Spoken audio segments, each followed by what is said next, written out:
अमरावती महानगर पालिका के चुनाव हेतु बहुसदस्यीय प्रारूप प्रभाग रचना घोषित होने के बाद राजनीतिक गतिविधियां तेज होनी शुरू हो गई। किसी प्रभाग में कोई नया हिस्सा जोड़ा गया तो कहीं पर किसी के पारंपरिक क्षेत्र का विभाजन हुआ है, जिसके चलते चुनाव लड़ने के इच्छुक जिम्मेदारों सहित राजनीतिक दलों द्वारा अब नए नए समीकरणों पर विचार किया जा रहा है। इस प्रभाग रचना के बाद महायुति व महाविकास आघाड़ी में फोड़ाफोड़ी वाली राजनीति और भी जमकर तपने वाली है। चुनाव जीतने की क्षमता रखने वाले प्रत्याशियों को हर तरह की रसद आपूर्ति करते हुए अपनी ओर खींचने की हलचलें तेज हो गई है और प्रभाग रचना के बाद नई रणनीति की भी रूपरेखा तय की जा रही है। उल्लेखनीय है कि करीब 8 वर्ष बाद अमरावती महानगर पालिका के चुनाव होने जा रहे हैं और इस दौरान अमरावती शहर में राजनीतिक समीकरण व हालात पूरी तरह से बदल गए हैं। इन्हीं 8 वर्षों के दौरान राष्ट्रवादी कांग्रेस पार्टी व शिवसेना के दो धड़ों में बढ़ जाने की वजह से राजनीतिक स्थिति पूरी तरह से बदल गई है। पिछली बार मनपा चुनाव के समय पूर्व राज्य मंत्री डॉक्टर सुनील देशमुख के पास भाजपा का नेतृत्व था, जो अब कांग्रेस में है।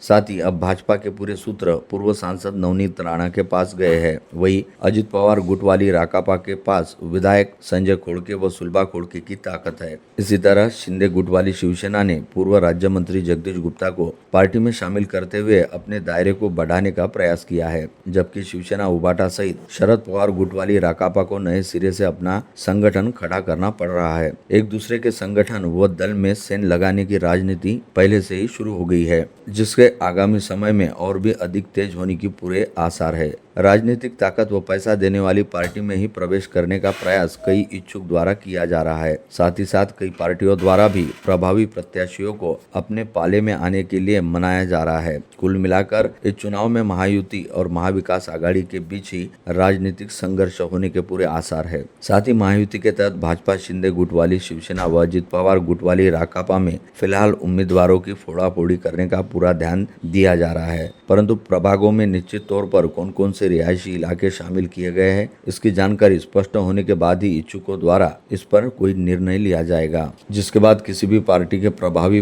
प्रत्याशियों को अपने पाले में खींचने की राजनीति और भी अधिक तेज होगी। कुछ प्रभागों में पारंपरिक निर्वाचन क्षेत्र वाले हिस्सों को किसी अन्य प्रभाग के साथ जोड़ दिया गया है अथवा ऐसे हिस्सों का विभाजन कर दिया गया है, जिसके चलते संबंधित क्षेत्रों के पूर्व पार्षद व चुनाव लड़ने के इच्छुकों में कुछ हद तक नाराजगी भी दिखाई दे रही है। साथ ही कहा जा रहा है कि प्रभाव रहने वाले प्रभाग का 4 हिस्सों में विभाजन कर कुछ लोगों की ताकत को कम करने का प्रयास किया गया है। हालांकि प्रभाग में नए सिरे से जोड़े गए क्षेत्रों में अपनी पहचान निर्माण करने हेतु चुनाव लड़ने के इच्छुकों ने अभी से ही मोर्चा खोल दिया है, जिसमें गणेशोत्सव सबसे पहला व शानदार अवसर साबित हुआ, जिसके तहत कई इच्छुकों ने गणेशोत्सव के दौरान अपना जनसंपर्क जबरदस्त तरीके से बढ़ाया है और शुभकामना वाले बैनर व पोस्टर के जरिए अपने नाम व चेहरे को मतदाताओं तक पहुंचाया जा रहा है। इस समय अधिक से अधिक इच्छुकों व प्रभावी साबित रहने वाले प्रत्याशियों को अपने पाले में करने की सर्वाधिक जल्दबाजी महायुति के घटक दलों में दिखाई दे रहे हैं और महायुति को घटक दलों द्वारा उम्मीदवारों व इच्छुकों पर इस बात को लेकर काफी हद तक दबाव बनाया जा रहा है कि वे चाहे महायुति के किसी भी घटक दल में शामिल हो, लेकिन इससे संबंधित निर्णय जल्द से जल्द लिया जाए। हालांकि ऐसे किसी दबाव में आए बिना